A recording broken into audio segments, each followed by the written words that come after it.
Okay, so let's do the gender pronoun thing. Oji, what's your gender pronoun? No preference. If you don't want to say it. No preference. No preference. No preference. CEO, CG. No preference. Here, there. Confusion. Here you go. Alright. Okay, that's for an audience. Don't make noise. Don't leave when people are speaking. There are 7 judges here. We have Josh, Connor, Amrit, Iwan. Without further ado, invite the Prime Minister to participate.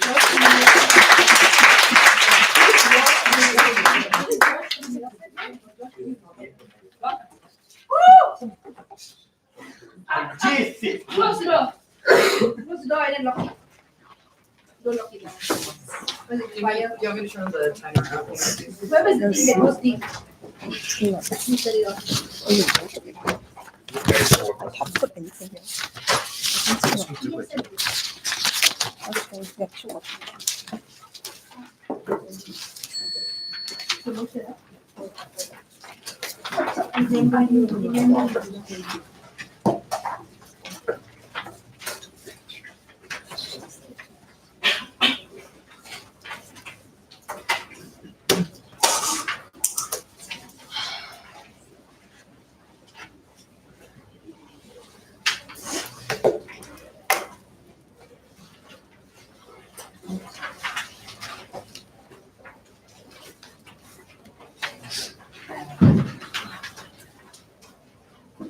Can I start?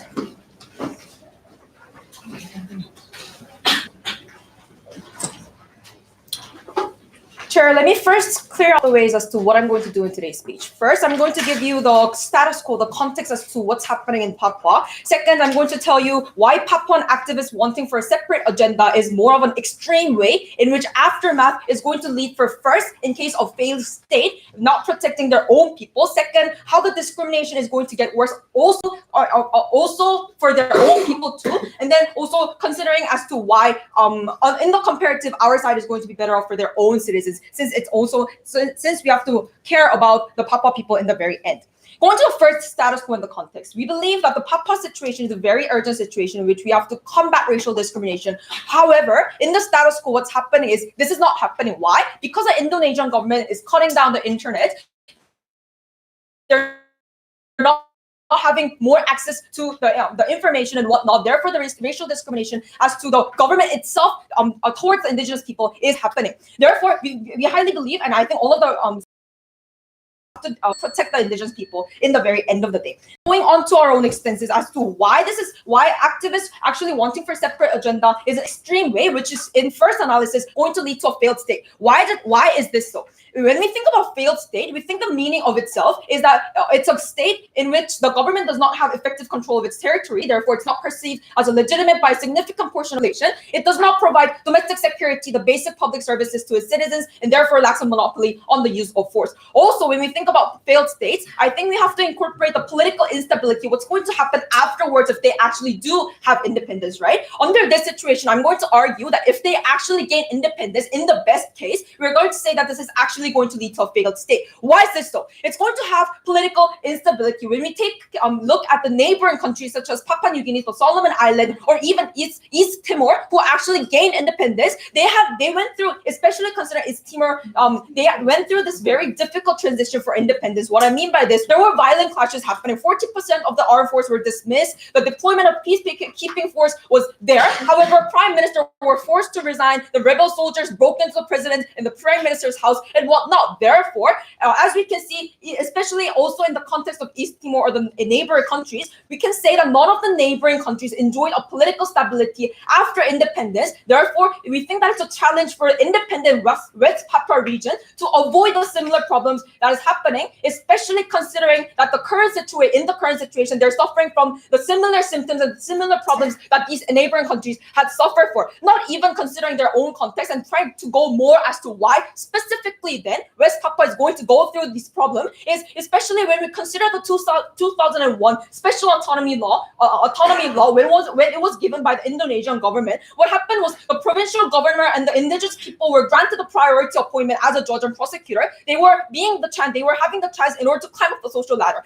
Therefore, in 2005, 35% of the civil service were indigenous Papuan people. Therefore, there was a dramatically increase in the number of government money flowing into West Papua. However, the problem here was rather than this money actually being used for the Papuan people in order to combat racial discrimination or in order to combat the economic problems that is happening, this was actually used in increasing the local level corruption. It was used in lobbying for creation of villages. It was using in their own internal way. Therefore, we can reasonably make a conclusion that even if they go for an independent state, they're going for a failed state. Not only for this, but also they're going to have poor government services. Also, if we're going to if we put into the context of Papua New Guinea, when they had lots of resources, revenues, and receiving lots of billions of dollars from us, country barely improved in 1975. Not only for this, but if we take more into consideration of what has happened specifically in the Papua country itself, over the last decade, the indigenous Papuan people in the middle class, they benefited from expanding the civil bureaucracy, which means there were an increase in local government funding under the decentralization of the special autonomy law that I mentioned.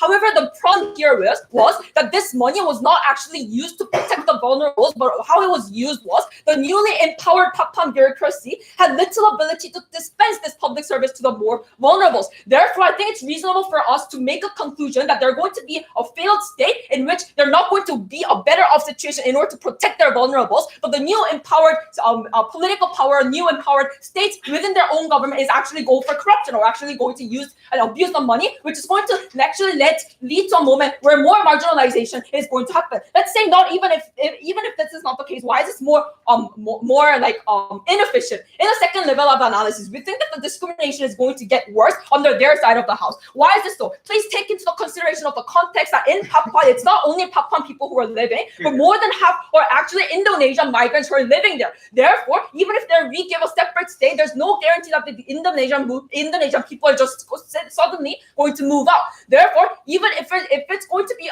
in a context where both are going to coexist in the same situation, we highly believe that the discrimination is going to be increasing in the very end of the day. Why is this so? Even if we take into the context of the first ignition of why this Papua independence thing happened, it happened in Surabaya, which was not even West Papua. It was not even Papua, but rather it was inside Indonesia. What this also means is there are other people, there are also Papuan people who are living in Indonesia, other countries, the university students who want to climb up the social ladder, or the people who are living in Indonesia. However, if we give the separate state to them, then it directly gives out a message that Indonesian government itself doesn't like the Papuan people. Therefore, racial discrimination, hatred is going to increase. What this is going to directly impact is the Papuan people that they really want to protect in the very end of the day. Therefore, if you want to take into the actor context of the Papuan activists, they are the ones who should really think about and who should really try to increase the access to more of the government platforms or trying to combat racial discrimination in the very end. We think that rather in the current situation, if we just extremely give them a separate state, that's actually going to lead to more racial discrimination, more marginalization of the Papuan people in the very end. We do not think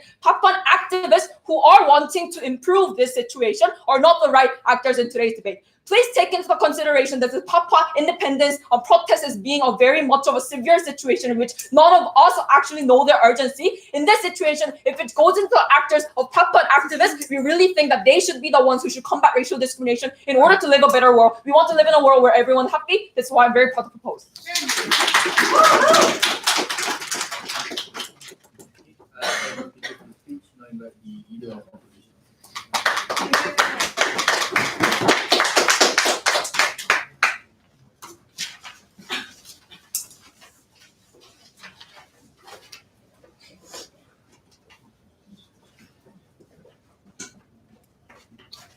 ¿Qué será?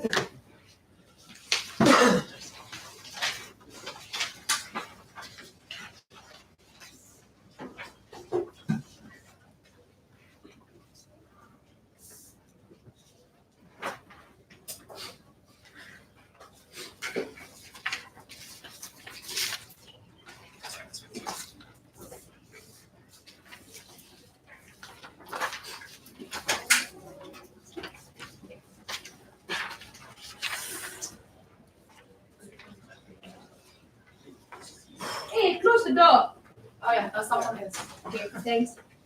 You're welcome.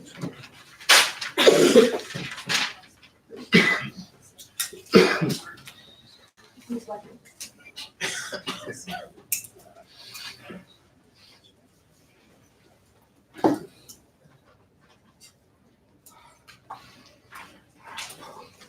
Panels, I think that opening government cannot just enter this debate by saying that, and in the end, if Papuan activist goes with the separatism agenda, I don't think that the result of post-separatism Papua is going to be good. But they have to also argue on the likelihood that in their side of the house, they're going to be able to create, benevolent policies coming from the Indonesian government in and on itself. This is how OO is going to enter this debate. I'm going to tell you exactly why it is very unlikely that the Indonesian government is going to be able to be true to their word and be nice to the Papuans in and on itself, considering the context of years and years of structural discrimination that has already happened, right? Look, let's take a look at the context that opening government gave us, right? I think in their side of the house, they're going to make Papuan activists, be able to, push for policy change, or at the very least, the alternative that happens in opening government is that Papuan activists have to be able to push for policy change, or either they have to be able to provide, safe havens for Papuan people with their own money and with their own capitals, right? I think that these two things is very unlikely, right? On the idea of providing for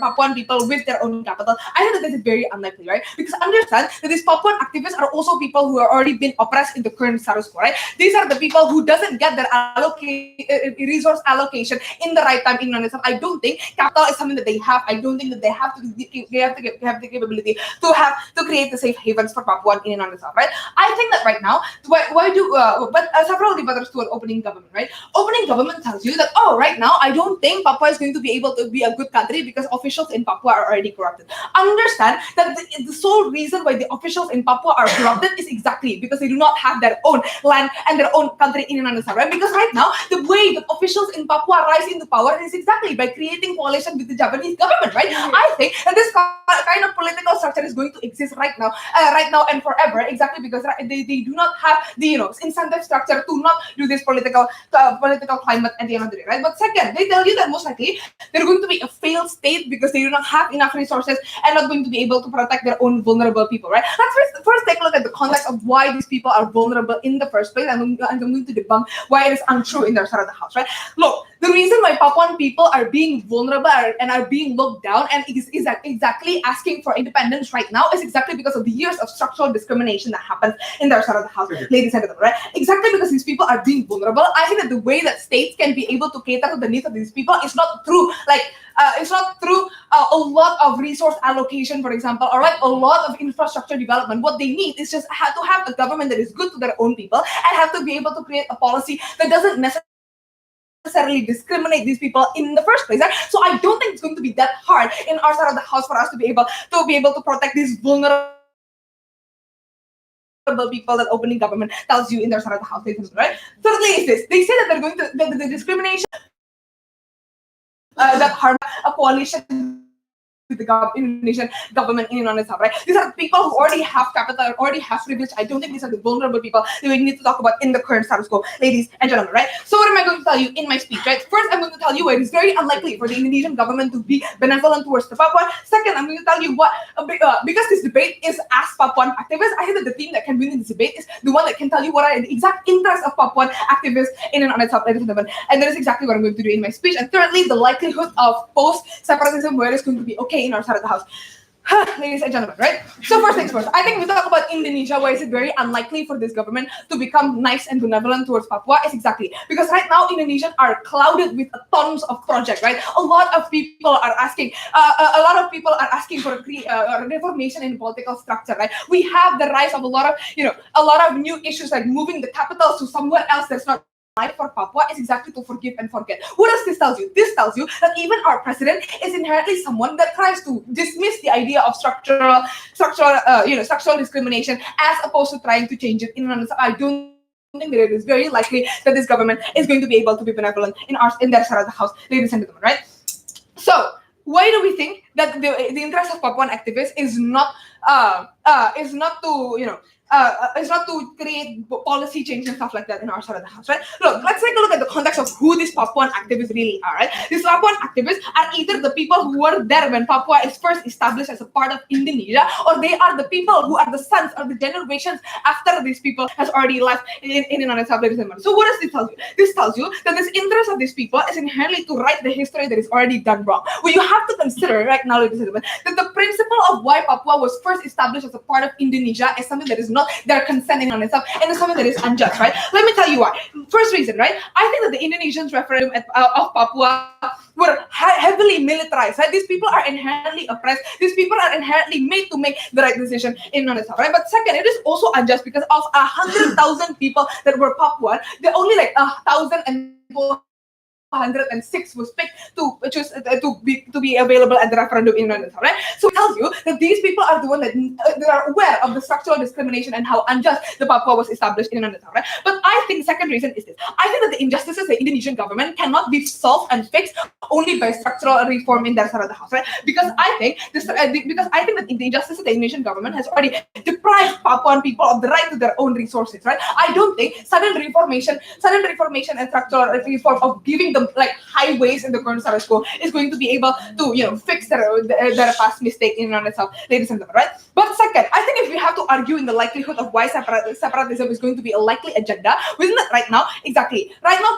Papuan people already has the momentum of backup from another Melanesian country. Even if they don't, they're going to have a lot of backup from international community, because not only our international community are very aware of human rights violation, but also international community can only interfere in the Papuan ordeal when these people are willingly saying that, oh, I want to separate from the Indonesian government. Because right now, if they don't say that, international community are unlikely to interfere because they're going to be seen as a breach of violation of sovereignty, for example, ladies and gentlemen. So I think that in the case of the likelihood of separatism, a lot of countries are already backing up Papua. Countries like Australia, and even to some extent the USA. I don't think the post-separatism agenda is going to be that bad. We're more than proud to oppose.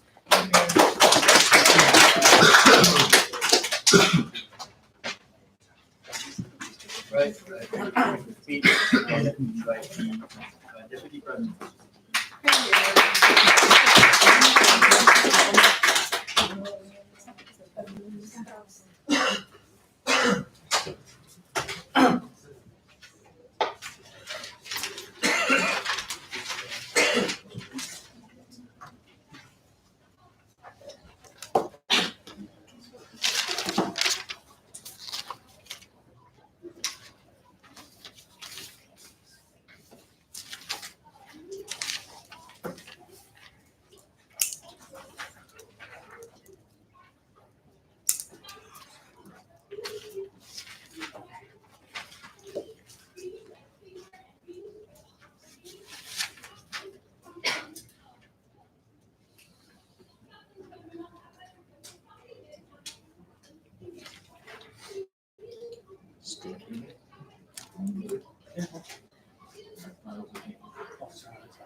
Like the stream. What's the I don't want to consent. Did you ask them? Yeah, that's possible. Yeah, but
If the government of Indonesia is that benevolent, then they already give the full autonomy, being, or even their own freedom since 1960s, where Papuans have already sought through pacifist actions.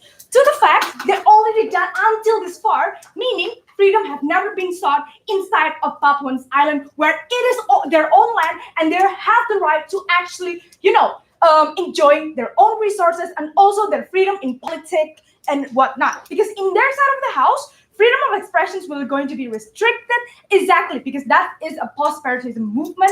That's why it's going to be bad. I'm going to explain to you two things: how being independent is the best way for Papuans' well-being, and second of all, let's just deal with the discriminations. Now, rebuttal will be intertwined.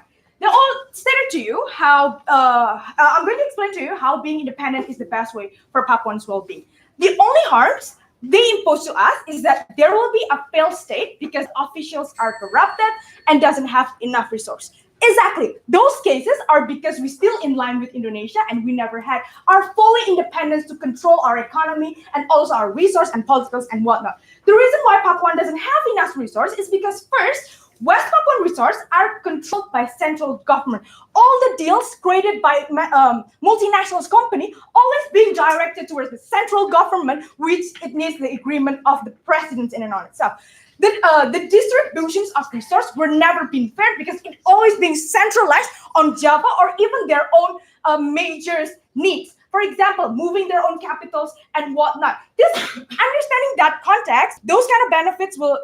In their side, those kind of benefits will not going to be divided because of the divided of resource.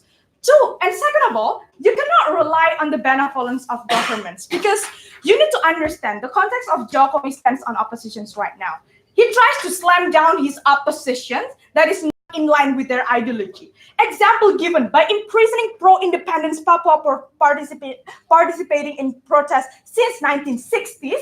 Now, even now, Jokowi has been imprisoning several religious leaders in Indonesia. What does this prove to you? This proves to you that you cannot rely on the benevolence of the government because the benevolence of government in their side of the house, if we take their best case, it's only a tokenistic benevolence in order for them to have a stability. Best scenario, Papua will stop the tensions. Understand the state want to establish, they will eventually imprison the Papuan activists, right? Because they don't want another kind of movement happens in the future. Understanding that right now Indonesia have a lot of projects going on, meaning they want stability and they want to slam down this kind of stability for the sake of stability.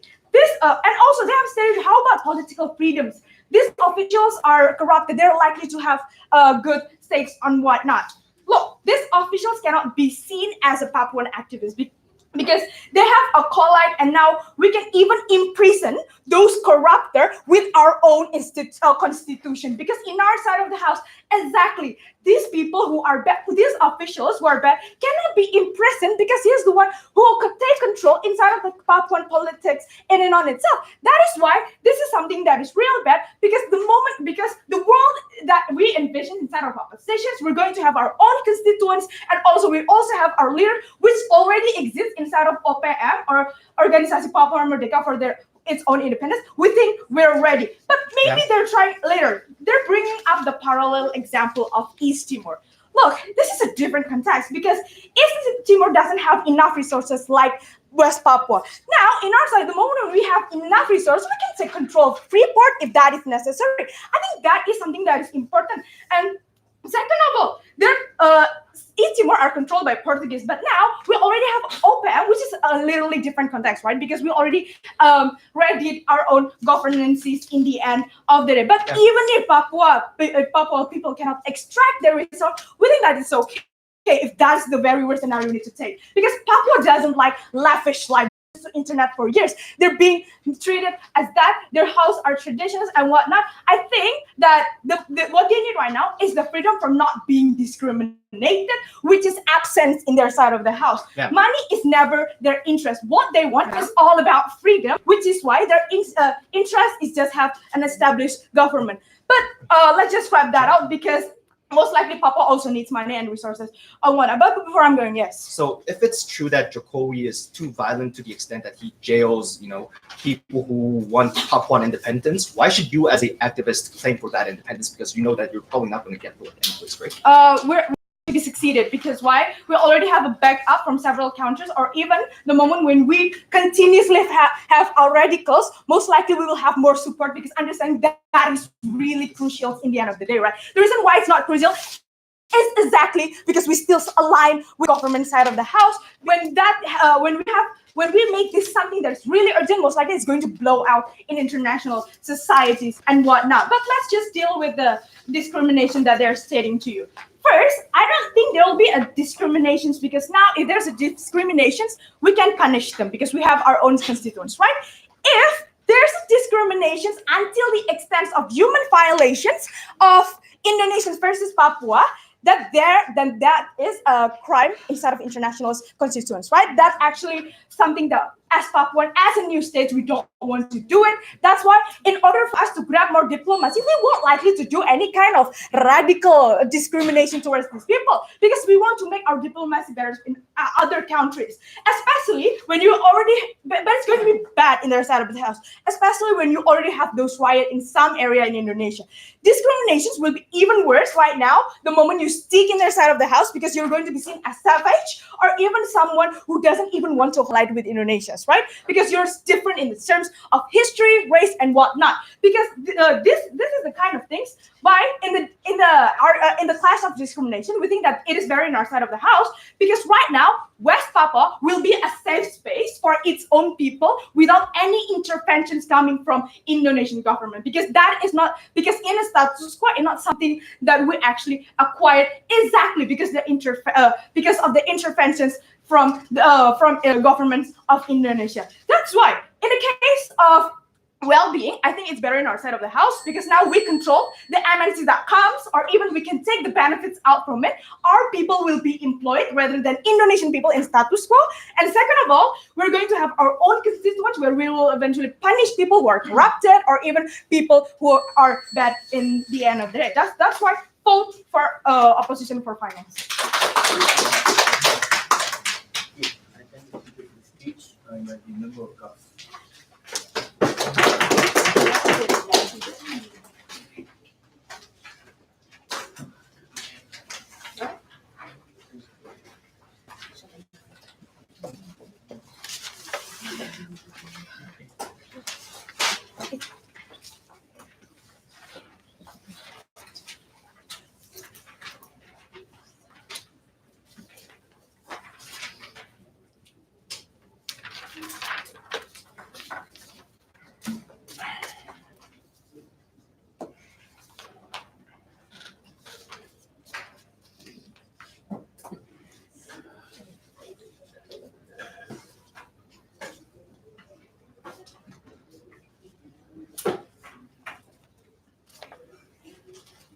I think opening opposition fails in this debate because they never characterize how Indonesia will react, ladies and gentlemen. Because most likely, the moment you're going to be that extreme, Indonesians are going to attack you and never accept this offer, because Papua is very important. You have gold mines there and so many rich resources there, ladies and gentlemen. So I think the comparative is extremely missed by team opening opposition. How closing government extend this debate? A, we're going to give you the comparative and why focusing on fulfillment rights is going to be effective, because somehow opening government missed this comparative. But secondly, we're also going to explain the important actors in this debate, which is the Papuans that are spread all over in Indonesia, in Surabaya, in Jawa, and other things, gentlemen, are going to be harmed because you're going to be seen as extreme, and Indonesian people are going to discriminate you even more, ladies and gentlemen. So this is the different from opening government case, because you're only talking about Indonesia in Java, which in Papua, which is very minority, ladies and gentlemen. One direct rebuttal. One is that biggest argumentation of team opening opposition is their best case scenario is getting freedom. But only one analysis why it's likely to happen, having Melanesian group to help them, ladies and gentlemen. 3 reasons why this is unlikely to be effective. A, because you are seen as a terrorist organization, ladies and gentlemen. So more likely, international societies are not going to help you because you are seen as violent, especially in the current status quo. Papuan separative movement are burning governmental buildings in Papua, ladies and gentlemen, burning people and actually attacking people in the streets, ladies and gentlemen. So less likely, international society are going to help you because you are very violent in your protest. But secondly, notice their own example, Melanesian group, ladies and gentlemen, are very closely affiliated towards the Indonesian government. So I think the most factual argumentation is they are going to affiliate towards the government system, not a terrorist organization. But thirdly, ladies and gentlemen, they dismiss that Indonesia actually have guns and actually have military, ladies and gentlemen. So more likely, when you're trying to separate, they are going to attack you and not going to make you have any capability to actually gain traction in gaining that independent state, ladies and gentlemen. So this misanalysis from team opening opposition makes it that their benefit of freedom are not going to mechanize because no explanation at all on why this is effective to begin with. But secondly, even if we take the best case scenario that somehow Papuan can be free and make their own governmental system, 2 reasons why it's going to be still bad.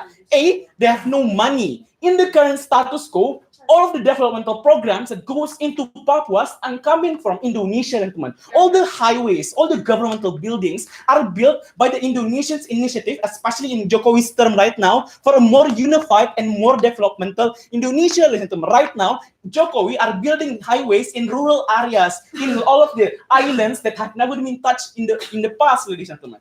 That's secondly. Notice that their ability to use the resources. This is the DLO argumentation that they have rich resources. Notice that their only capability to use that resources is to have technologies, to have the capabilities of corporations that right now are very highly affiliated towards Indonesia. The moment you take Freeport from Indonesia, ladies and gentlemen, USA are not going to give the technologies towards these kinds of terrorist organizations, ladies and gentlemen. So in all instances, your freedom and your capability to gain betterment of the people are not going to happen out of this debate. 2 argumentation in my debate speech, ladies and gentlemen. 1, why pursuing the Papuan separatist agenda are impossible, and secondly, on the comparative, why our status quo alternative are much more progressive, and thirdly, why it hurts Papuan in all Indonesian areas, gentlemen. I think there are 2 main reasons why right now separatism are impossible. 1, because Papua is very important for Indonesia.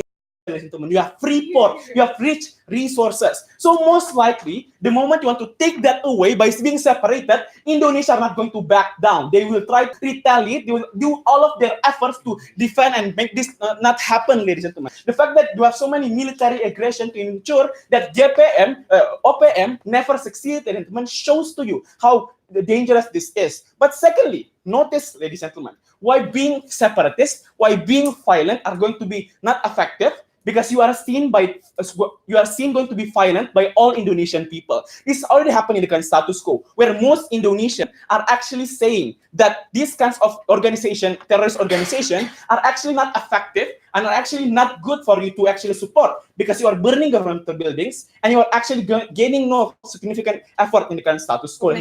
But moreover, I think right now it's more going to be harmful because notice the characterization of Indonesia and how they present information. So they're going to make the tagline that separatism is actually terrorism, is actually harmful, thus going to amplify the narratives that this is actually harmful for you and very bad for you to use these narratives. So the harm in their side, ladies and gentlemen, 2 main things.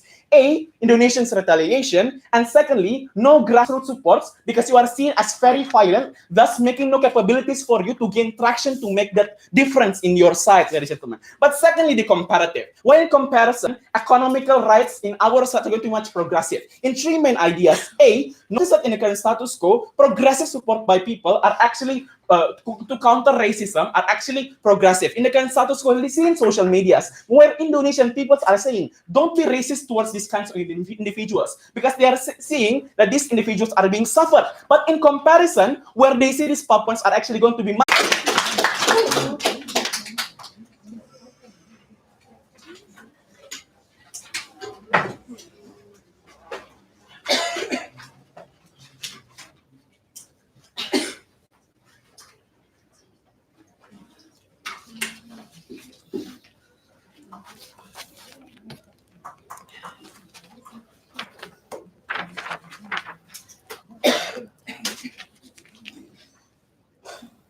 Members of the House, we reject the imperialist premise brought up by the government side of the House that a functional Papua can only exist when you have functional state institutions as conceptualized by the West and as appointed by Indonesia. We think, by and large, Papua is a structurally different territory that would actually be harmed from intensifying of central authority, and we say that it is far better for us to try to achieve independence and live the only way we know how. We think that Papua is made up of many tribal councils, for example, whose sensitivities cannot be catered to by an Indonesian-backed government. It must be authentically Papuan in nature that understands these particular sensitivities, but more importantly, also has to feel like the Papuan people are being represented by these particular council. And we say that that's what's important, and we think that YCO will take this debate. Because what you need to understand is that the Papuan people are structurally locked out in the status quo from the very central authority they want to champion or their side of the house. Because firstly, they given them so much suffering in the past, for example, and we think that the vast majority of Papuans do not want to grant moral legitimacy towards that structure. But secondly, I think that even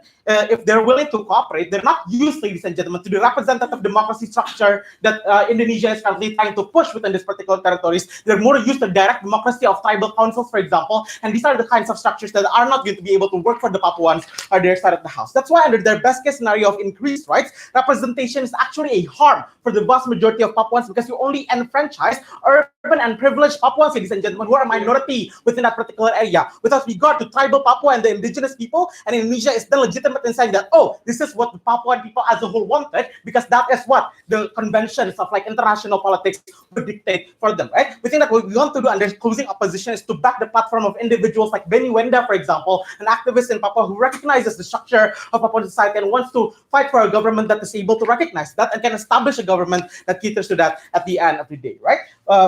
Let's take OO out of this debate, right? Because OO did a very good job outlining a robust negative case, but note that in so doing, they felt their own central burdens, right? They never told you first why the fight for independence is very likely to succeed, for example. Within that, secondly, they never told you why independence is going to be good for the Papuan itself. We're going to prove this in direct contention with OG's claim of a failed state, for example. But thirdly, we think that they also never engaged the worst case scenario that independence is not achieved, why it's still better for the Papuans at the end of the day. We think that we're going to cater to that. So firstly, the first contribution of closing opposition. Why the fight for Papua independence is possible, right? We think that firstly, and most crucially, what the analysis are flagging from all things in this debate is that Indonesia is financially very constrained right now and is incapable of fighting a war of attrition in Papua, which is very likely to happen, right? Because they are up to their necks, for example, in debt, in infrastructure projects that they're trying to build elsewhere, for example, and trying to build an industrial 4.0, for example, within the urban areas. We think that's a lot of investment they're doling out, and they cannot fund a war at this particular matter, at this particular juncture, right? But furthermore, with that warfare in Papuan land is intrinsically very expensive, ladies and gentlemen, because there's a vast amount of territory that you have to cover in order for you to assert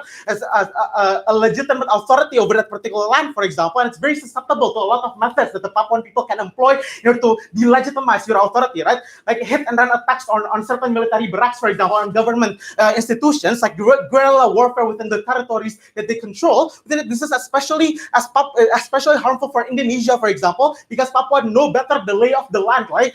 Then they're very familiarized with how to fight a guerrilla warfare in the territory that they know best, right? We think that it is intrinsically very expensive and not realistic for Indonesia to fight that war, right? But secondly, we think that Papua retainment is also a net loss for the Indonesian treasury as we speak right now, right? Because Freeport McMoran, for example, is generating a loss in profits right now for the Indonesian government because control was recently taken from the Western owners and a lot of necessary investment was pulled out, right? That means that even if you are able to retain Papuan land, that's still not likely to manifest into benefits for the Indonesian government, and we think that's very unlikely that they will resist sufficiently towards that particular effort, right? But the second reason is also because we have a lot of momentum right now, ladies and gentlemen. That's to say, a lot of aggression that happened in recent times, like the suppression of civilians and students, for example, are particularly inflaming the narrative that Indonesian government is impossible to negotiate with, and it's also inflaming the violent resistance that currently exists within Papua, and we say that we need to capitalize upon that, right? Rather than betraying the will of the people. But the second, our contribution, right? What happens post-independence? Look, we think the crucial problem in status quo is that the sheer amount of resource extraction that happens within Papua is actually harming the indigenous lifestyle of the people that's within it, right? When you have a lot of pollution coming out of the Freeport mines, for example, it's polluting the rivers, polluting the forest, for example, it's harming the only way of life that these people actually know, right? So we don't think that government can just wash away the necessary consequence that resource extraction will intensify on their side of the house. And we think that that's destructive to the Papuan lifestyle, and it's not within the best interest of the Papuan Papuans at the end of the day, right? We think that when the government is sensitive to Papuan demands and what the Papuan people actually need, like how CEO will tell you, they're going to de-escalate the kinds of resource extraction that's very destructive in the status quo, right? They're going to choose better contractors, for example, or they're going to limit the scale of exploitation to better benefit the Papuans at the end of the day. Why then is that existence better? Because first, you still get the bare minimum of infrastructure and influx of money that needs to be met, right? Because you still can take advantage of existing infrastructure that already has been built, like Jokowi's piecemeal infrastructure that they gave to Papua, for example, the infrastructure left behind by Freeport McMoran, and we think that that is still capable of extracting some degree of resource if financial capability is still a big concern their side of the house. Right? But secondly, we think that they are also able to trade in a peaceful coexistence with the Austronesian League, for example. They need to sustain their particular young nation in this very tremulous era. We think that they can rely on better actors rather than what they claim on their side of the house, right? But thirdly, even if we fail to separate, why is it still better on our side of the house? We think that the goals of team government of heightened rights is more likely to be achieved under us. Why is that so? Because we think that you need to present a real threat of separatism, because it's the only thing that Indonesia has shown a propensity to respond to in the status quo, right? Because, for example, Indonesia is unlikely to respond to sympathetic demands of Papuans, for example, because they are currently being controlled by Islamic nationalists, for example, when the vast majority of Papuans are actually religious minorities. We think that also they're habituated to seeing Papuans suffer already in status quo, and they're desensitized to the graphic imagery that we're likely to push out in order to garner their sympathy at the end of the day, right? We think that in order for us to gain any sort of benefit, we have to play to their particular fears of losing the profits that government claims exist within Papua, and that's the only way that the Indonesian government is going to make any sort of concessions towards the Papuan people at the end of the day. That is what happened, ladies and gentlemen, with Nangro Aceh Darussalam, for example, another region in Indonesia, for examul, that garnered an autonomy in order to practice Sharia law because they presented a real threat of separatism. We think that any other form of advocacy is not going to be responded well to by the Indonesian government. That's why they're going to fail under your shutdowns. Very powerful.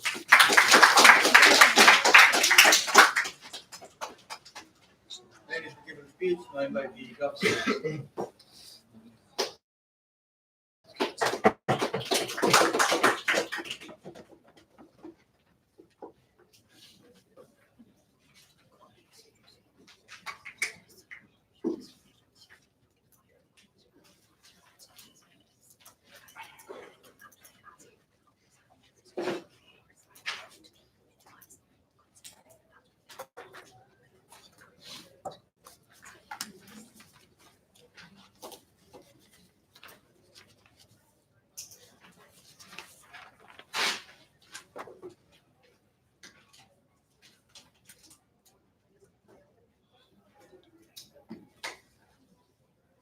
The reason why these kinds of problem is bigger and even more bigger, not because those kinds of systematic oppression that what the opposition try to explain, or even the discrimination towards to these Papuans and so on and so forth. Because we say that the Papuan activists focusing to discuss about how the failure of Indonesian government without trying to maximize the resources and even to maximize the progress that happened in status quo, and appreciate the government that what they already contribute to the Papuans at the end of the day, ladies and gentlemen. In Jokowi presidential already shows to us on how Indonesia are trying fully to initiate the support to Papuans in many kind of sectors, ladies and gentlemen. What my first speaker already explained, right? Lots of policies, referendum and autonomous region also created to give more contribution in Papua, not only to support their economical stability, but on how even the society in status quo already prove how the society already support the social interaction between the Papuans and even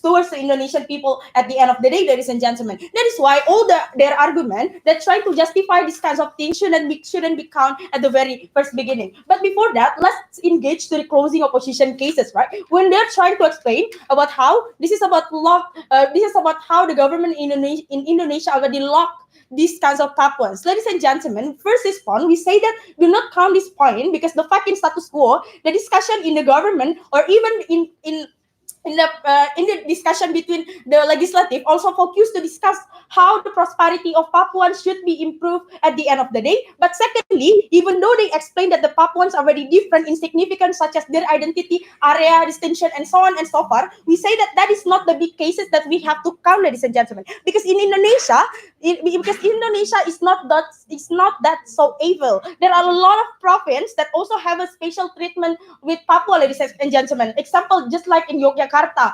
Aceh, for example, that also already create such a special region that we think this is more strategic rather than we create the independent to Papuans and at the end of the day, ladies and gentlemen. That is why their idea about lock by the government is not really exclusive to this debate. But secondly, on how it's trying to explain about how in status quo Indonesia limit in financial to support Papuans. Ladies and gentlemen, it is even harmful in their side of the house because in their best scenario, Indonesia would going to get many support by international community, ladies and gentlemen. Indonesia and Papua have to compete to gain more support by international community to get more to get more income and so on and so forth. And we think that is not strategic to begin with because Papua should sacrifice many things and also should start from the zero, ladies and gentlemen. That is why sacrifices many things to Papuans is not solve any kinds of issues that they are trying to win in this debate, ladies and gentlemen. But secondly, even though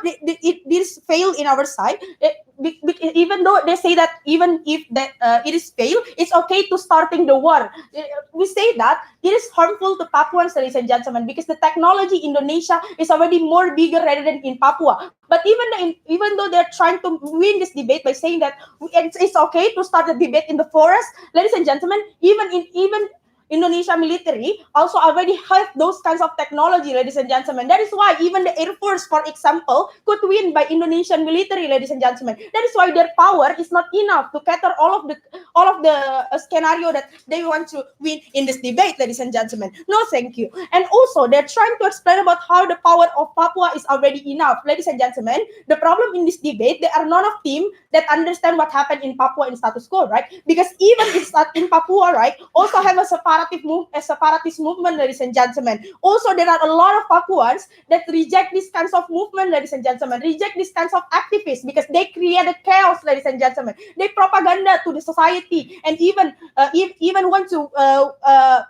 take the land and so on and so forth, ladies and gentlemen. But secondly, it is less likely to happen. Why? Because the effort to unify, it's hard in their side of the house, ladies and gentlemen. As I said before, the separatist movement would even understand what is exactly the problem. But secondly, they should build so many things. That is why I told you that these kinds of thing would even it even hurt in their side of the house because Papuans should find a lot of things such as power in military, but also should find an investor by industry and also how to gaining more power by the society that even hard in their side of the house, ladies and gentlemen. That is why argument about how the power of Papua is already enough shouldn't be counted until the end of this debate, ladies and gentlemen. So first is so let's engage to the whole of debate, right? They're trying to the opening batch trying to explain about how this is about structural discrimination. No, thank you. Structural discrimination and so on and so forth. My first speaker already explained on how the discrimination would happen in both sides, ladies and gentlemen. In their best scenario, these Papuan activists would successful to create a better home to Papuans. But we still asking the likelihood and the process on how in their side would achieve this kinds of situation. Even if they explain about how they could cater the international support, what kind of international support that they want to achieve, and also there is no process of unification that they try to explain because the society in Indonesia and Papuans already mingle to each other in status quo, ladies and gentlemen. It's even worse in their side of the house. No, thank you. Because first, it is forced the Papuans to unify their territory, unify their society, and so on and so forth. Leaving their job, then we think it is unstrategic to begin with. But secondly, there is no such explanation by the opposition. Nation would even disappear in the side of the house, ladies and gentlemen. Comparative, at least in our side of the house, the society already be progressive. My first speaker already explained not only emotional support that gained by the society, but also on how institutional support also already exists by the government. That is why we say that idea of supporting system is better in. So comparatively, what happened to this debate, right? The opposition tried to explain about how They want to empower the Papuans activists to fulfill the separatist process and let Papuan to enjoy their own resources.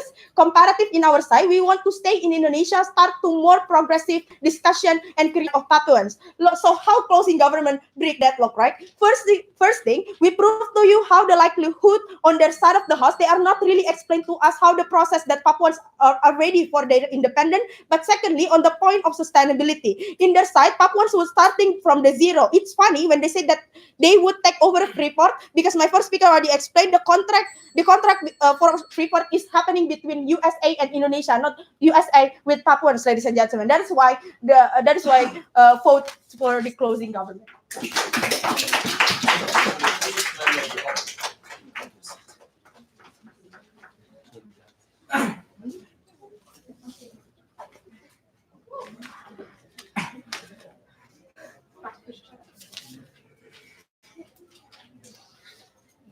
The mistake of most teams in this debate is that they ran a negative case without telling you whether the strategy that they opt to use is going to work with the Indonesian government, right? What they always told you is to say that, oh, if we fight for independence, the reaction is going to be very violent. But they never told you why fighting for only a battle against racism or for economic justice will work against the Indonesian government, especially when we face a government that has already, as they say, cut off the internet and cut off any dissent and any sort of protest against the current Indonesian institutions, and does not have any significant Papuan representation inside the parliament. To that extent, we think that the government case has failed in proving why on their side Papuans would get any sort of reparations. I'll talk about two things. Firstly, I'll talk about on which side will Papuans get more genuine self-determination, and secondly, will the country be successful, right? Most of the questions that came from the government team. So firstly, on which side will Papuans get more genuine self-determination? This is an important clash, because if you look at the government's case, it implicitly relies on the existence of check and balance to the bad government that was conceded by all the teams, that is the Indonesian government, right? OG didn't prove this at all. CG also didn't prove this, but their only argumentation was to say that the reaction is going to be so bad that Papuans will just basically die, right? The thing is, firstly, Adam told you that it's sorry. Before I move on to the responses, Adam told you that it's too hard for there to be any integration because the Papuans themselves are very distrustful towards the government of Indonesia. So it's unlikely, even when the Indonesian government is already being very generous, trying to include these people inside their current government, it's unlikely for these Papuans to be able to create any meaningful change, given that there's a lot of cultural differences and tribal opposition towards integrating towards the Indonesian government. So it's unlikely that their best case will result in any benefits for Papuans. But we also told you that, firstly, we agree that the reaction would probably be really, really bad, that there would be military conflict. But firstly, this is a marginal increase of harms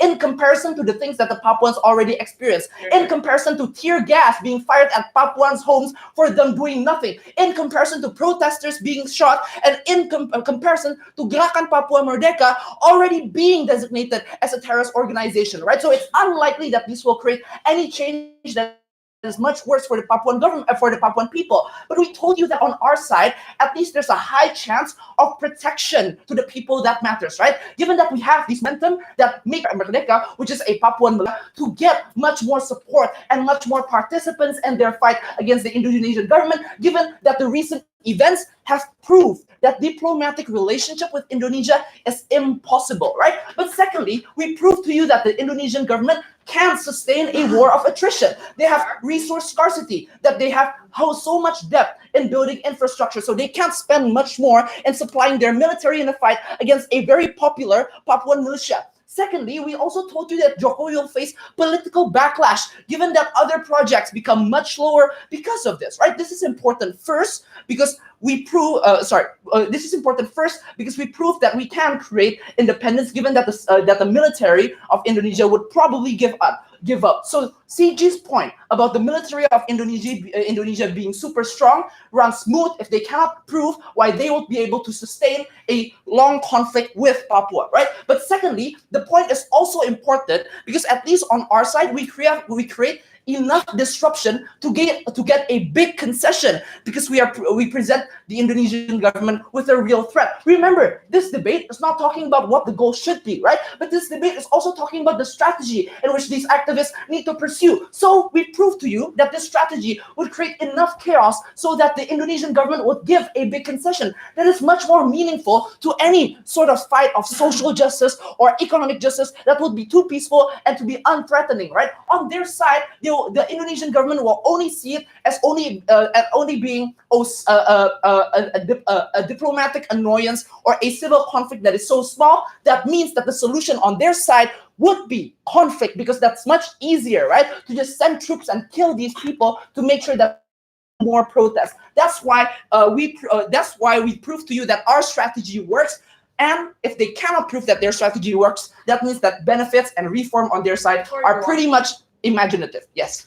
Then under your side, the Papua will have a separate independent state. And rather than the intensive good feel that they gain independence, how can the government practically function? This clash. Will the country be successful, right? The problem with the proposition team is that they never define the parameter of success. We tell you that the benefits needs to be enjoyed by Papuans. Either the resources must be given to the Papuans, or that the type of development be a type of development that the Papuans enjoyed. Adam told you that the model of development that cannot be Indonesian based, given that there's a distinction between what the Indonesians wants, right, and by what the Papuans wants. Government's response, closing government, told us that, oh, Papuans already get welfare from the Indonesian government. The thing is, the type of welfare are toll roads and palm oil fields that destroys the tribal relationship towards the land that Papuans care about so much. So Papuans cannot extract any resources from these welfare that Indonesians give to them, right? Moreover, these palm oil fields, these toll roads are not owned by Papuans. It's mostly owned by Javanese oligarchs, right? So it's unlikely that the profits will also be received by Papuans, right? But secondly, the opening government talks about how Papuans are very corrupt, so most likely we cannot give them self-governance, right? Firstly, this is example-based, and they haven't told you why the Papuans have a structural incentive to corrupt all the time, right? The difference is, back then, the government is appointed by Indonesian. They rely on a power dynamic that served Indonesia's government. It's likely if they have the ability to self-determine, they most likely do not corrupt because they are accountable directly to their people. And if you characterize them as being that tribal, literally bad determination means you're killed, right? So it's unlikely that it's going to be going to be super corrupt or anything, right? The last thing that all government teams talk about, CG, basically copying OG's argument, is that, oh, people are going to be discriminated reasons. One, if we get Indonesia's relationship to Papua matters, because Indonesia would probably still want to get the benefits out of the investments that they already give in Papua, right? So most likely they cannot and need to protect a lot of Papuans to maintain a good diplomatic relationship. But secondly, even if we cannot do that, at least we give vulnerable, discriminated people a home to go back to, and it is worth fighting for. We're very proud to oppose.